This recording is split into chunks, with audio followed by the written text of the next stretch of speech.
If you don't have at least a $5,000 credit card, this one's for you. I'm Jose Rodriguez, also known as the Credit Dude, and for the last 15 years, I've been educating people on the importance of good credit. If you're looking at your credit report right now and you see that you don't have at least one $5,000 credit card, it's okay. Most people don't even start with a $5,000 credit card. They start with low-limit credit cards, and you might have to start with First Premier, Credit One, Avant, Merrick Bank, One Main. These are credit cards that, yes, do have high interest, and they do have a low limit, but it's all about how you use them. Are you using them properly? A lot of people want to blame the credit cards for being late or for being maxed out, but when in reality is, it's all about your spending habits. If you have a $300 credit limit, but you only have $50 in the bank account, don't use the full $300 if you can't pay it back within a reasonable amount of time.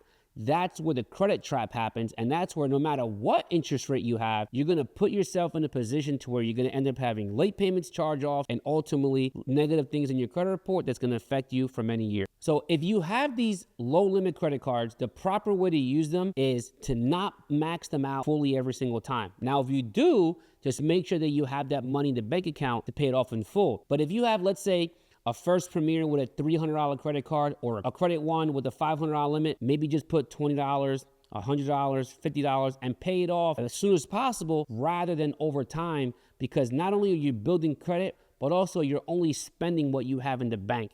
Because what is the purpose of you having a $5,000 credit card if you're just going to max it out and pay the minimum payment over time? You're going to be killed with interest too. So make sure that you're practicing these habits with low limit credit cards. And listen, I know people in the comments are probably going to kill me saying, man, why are you recommending First Premier, Credit One, Avant, all these credit cards that have high interest? Listen, if you get an American Express credit card and you are making the minimum payment every month, you're still paying interest. But if you have a $300 credit card with Credit One and you're paying it off in full before the statement is generated, you're not paying any interest. So you have to play the game. That's the biggest thing when it comes to credit, is playing the game the right way to where you pay less interest for the money that you borrow. What's going to happen in 6 to 12 months of you doing this? Let's say you have those low limit credit cards. And by the way, if you do have a family member that can add you as an authorized user on at least 1 or 2 credit cards, this will even help you boost your credit scores even more, because that way in 6 to 12 months, you can start applying for credit cards like Capital One,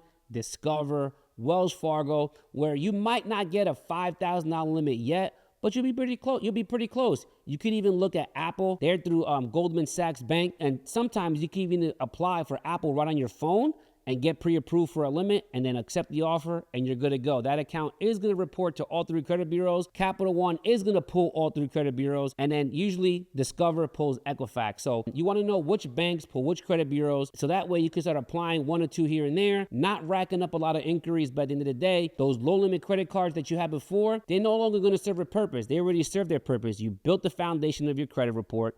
Use them wisely. Do not close them. A lot of them will still have a monthly payment, which is usually the annual fee split up in monthly payments. Now you move on to Capital One, Discover, things like that, and now is a little bit of a higher limit.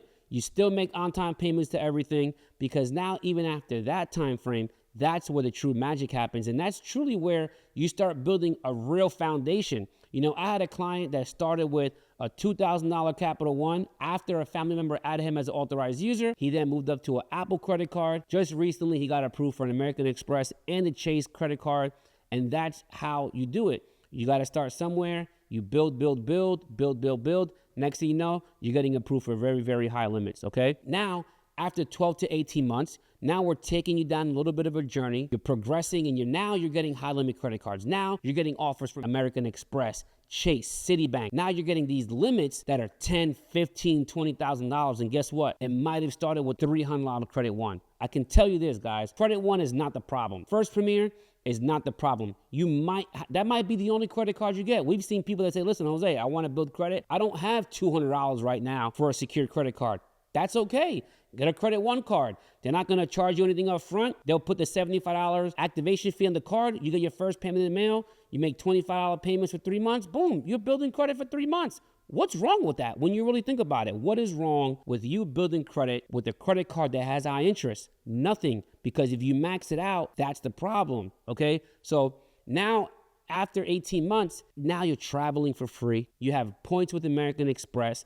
You have reward offers with Chase, and that's really how you start building your credit, okay? I mean, what are you really building your credit for? Now, we have a lot of people that don't care about credit. They just use their debit card and they're fine. But credit cards also come with more protection, typically when it comes to fraud, when it comes to you traveling.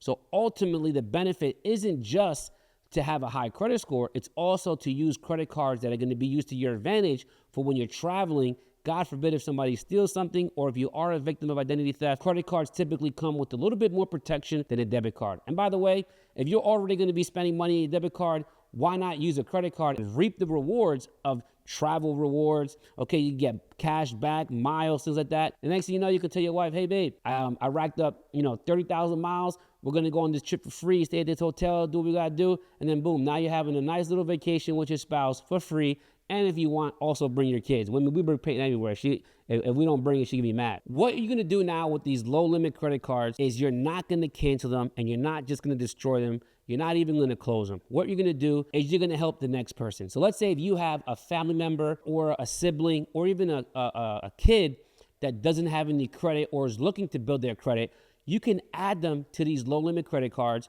because there's typically not going to be any balance on them. You have no late payments, and now you're helping them build credit as well. And even if you want, you can add them as an authorized user to Capital One or even to Discover, okay? Because now you can teach them the same thing that you were taught, the same thing that you were doing. Now you're helping them build a blueprint to having an 800 credit score for years to come. And then they can help their kids, they can help their friends, they can help their cousins.